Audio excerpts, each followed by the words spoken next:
The Templar is truly a fearless knight, and secure on every side. For his soul is protected by the armor of faith, just as his body is protected by the armor of steel.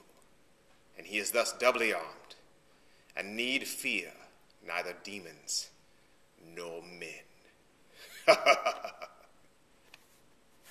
was lame.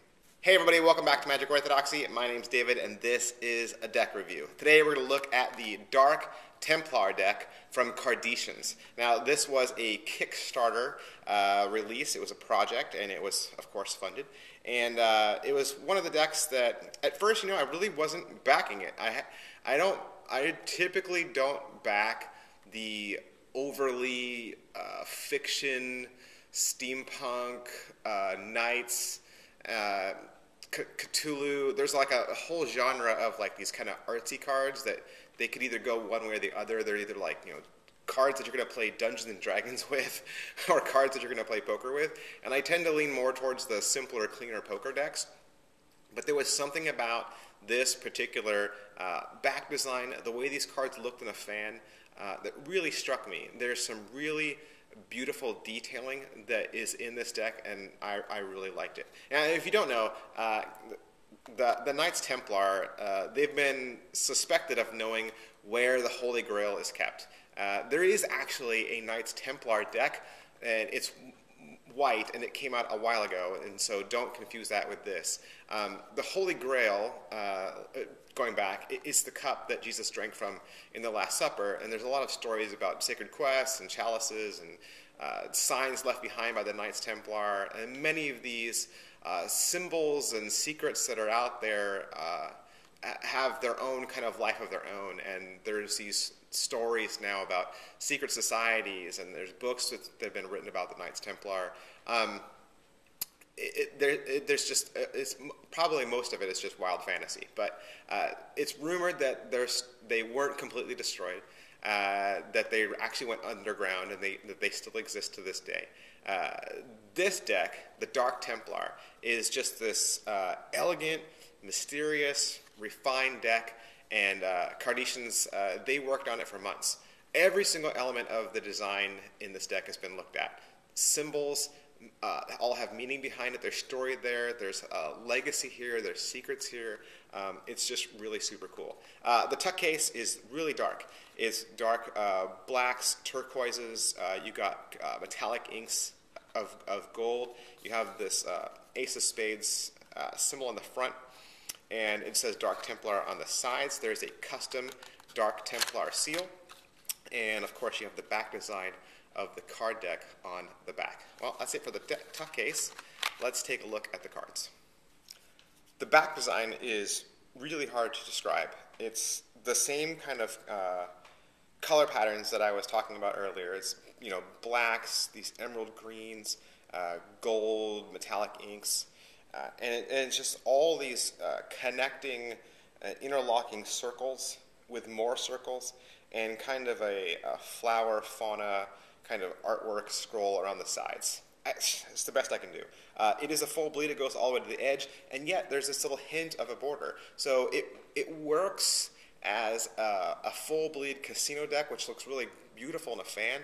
It also works as a poker deck with having a slight border to it. It is a really pretty deck, and I would really recommend it for people who are into fanning and card tricks. This is one of those decks that would look really pretty going through some different flourishing routines. With this deck, you're also going to get a couple of extra cards. Cardicians, in one of their project updates, said that these were gaffs. However, these aren't really gaff cards. It's just more of a diptych picture. The two cards that they released as gaffs, I guess, are really a diptych that just says Dark Templar.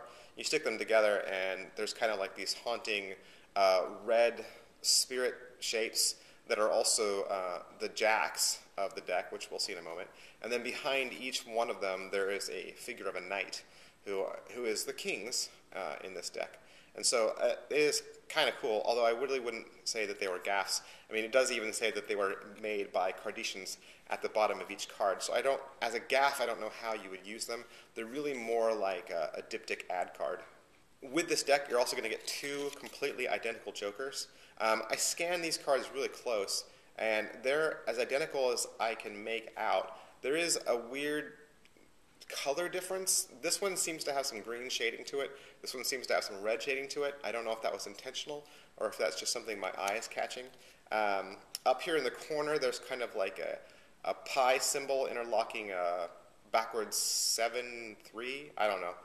I'm sure they could probably explain it to you. It does say Joker in the corners, and it's kind of like this knight figure with a cane in his hand, and in his other hand he's holding like a dangling pendulum. All your aces are going to be large and exploded with these gold metallic inks around them. This is the Ace of Spades. It does say Dark Templar there, and it does say playing cards in small font underneath. And then your court cards, they're all going to be unique. They're all going to be original. The kings are all knights. Each knight is a little different.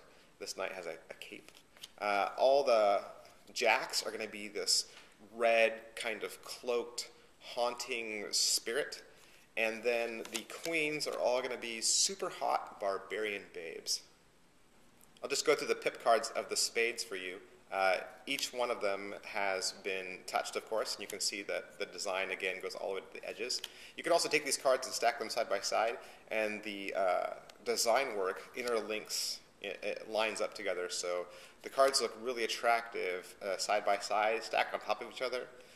It's really a beautifully patterned and ornate deck of cards. I'm just going to steal the camera real quick and show you some of the cool parts of these cards. Show you the diptych here and some of the more interesting features. And of course, you can always use your own computer controls at any time during this while I'm panning over these cards. And you can pause and kind of just take a closer look and really take in all that these cards have to offer. Well, that's it for this review. As always, you can like this video just so other people can find it faster. You can also subscribe to our channel just to stay up to date on the latest in cards and card magic. We recommend that you follow our Twitter account, which is twitter.com/magicorthodoxy. You can also like our page on Facebook, which is facebook.com/magicorthodoxy. Thanks. Bye.